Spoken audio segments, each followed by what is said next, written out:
جدو ایتھے کسی دسیا جائے گا سر وہ تہاڈا پکا جڑا یار ہے بیلی وہ بھی کوئی جے، تو حضور علیہ السلام کو لوگ نا فیڈ بیک دیتے یا رسول اللہ وہ بھی غائب ہے، وہ بھی نہیں آیا۔ اب 30,000 کے لشکر میں آپ نے کوئی ریکارڈ تو نہیں رکھا تھا، رجسٹر تھا، لیکن کدھر 30,000 بندوں میں کدھر کوئی رکھ سکتا ہے صاحب اس طرح؟ یا رسول اللہ وہ بھی رہ گیا، وہ بھی۔ تو حضور علیہ السلام کہتے ہیں ٹھیک، آپ فرماتے تھے اللہ چاہے گا تو آ جائے گا، نہیں آئے گا تو نہیں آئے۔ تو کسی نے کہا کہ وہ ابو ذر غفاری بھی پیچھے رہ گئے،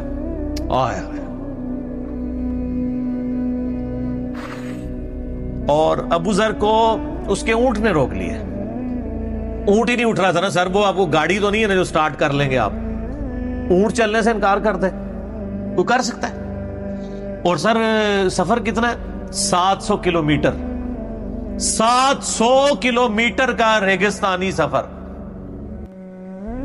آج کے دور میں بھی کرنا مشکل ہے۔ سائیکل پہ نہیں آپ کر سکتے، پیدل تو آپ سوچ بھی نہیں سکتے، اونٹ کے بغیر کیسے ہو سکتا ہے؟ جس میں آپ کو اونٹ اس لیے بھی ضروری ہے کہ اس کے اوپر آپ نے سامان لادنا ہے، پانی نہیں راستے میں پینا۔ ریگستان میں تو کئی کلومیٹر تک کچھ بھی نہیں ہوتا، بھوکے پیاسے مریں گے، پھر آپ قافلے سے بھی جدا ہیں۔ تو ابو ذر غفاری کوشش کرتے رہے کس طریقے اونٹ، اسی دوران قافلہ نکل گیا آگے، تو وہ اونٹ اٹھا ہی نہیں ہے، تو حضرت ابو ذر غفاری نے اپنا سامان اپنی پیٹھ پہ لاد لیا، پیدل چل پڑے ریگستانی سفر میں۔ حاکم کی روایت ہے کہ ہم نے دیکھا دور سے ایک اکیلا شخص آ رہا ہے جس کی پیٹھ کے اوپر بورا لدا ہوا ہے۔ تو نبی علیہ السلام کی آپ محبت دیکھیں، آپ نے فرمایا کہ تو ابو ذر ہو جا، یعنی جو آنے والا شخص ہے تو ابو ذر ہو، یعنی حضور نے خواہش کا اظہار کیا۔ آپ کو نظر تو نہیں آ رہا تھا یہ کون آ رہا ہے، آپ کی محبت، آپ کو پتا تھا ابو ذر غفاری نہیں رہ سکتا پیچھے۔ تو صحابہ کہتے ہیں آپ نے فرمایا تو ابو ذر ہو جا، تو صحابہ کہتے ہیں تھوڑی دیر بعد جب وہ قریب آئے تو ہم نے پہچان لیا ابو ذر غفاری ہیں۔